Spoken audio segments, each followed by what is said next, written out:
Shortly after my son Adam died, I found this 3x5 index card in one of my notebooks.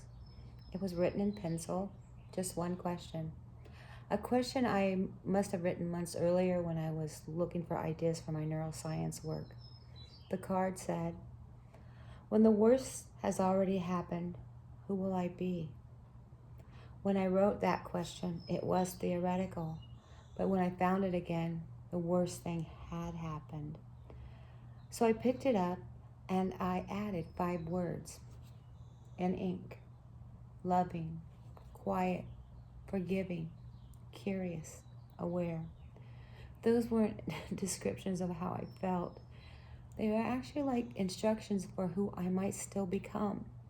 Because grief reveals something most of us were never taught. We actually don't know how to respond to loss. When someone dies, people show up at first. There are flowers and meals and many text messages, but very soon after the service, something happens. The phone stops ringing, the story stops being told, and the name of the person who died suddenly disappears from the conversation.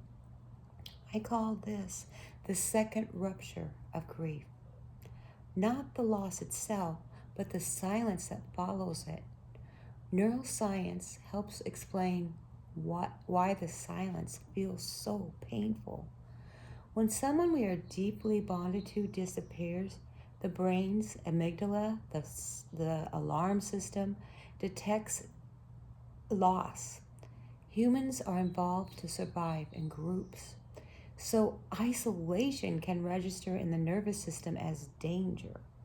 Then we have the rise in stress hormones, our cortisol and adrenaline. Then the body searches for safety constantly. But something remarkable happens when someone simply says the name of the person who died. Connection returns. The nervous system settles. The brain recognizes, I'm not alone. We often think grief is something broken that needs to be fixed, but neuroscience suggests something different. Grief is love still active in the brain and the body. It's love searching for somewhere to land, which means grief is not finished after the service. Love is not finished. And maybe the most healing thing we can do for someone after loss is beautifully simple. Say their name, ask about them. Stay in the conversation, because grief isn't broken love. It's love that hasn't finished speaking.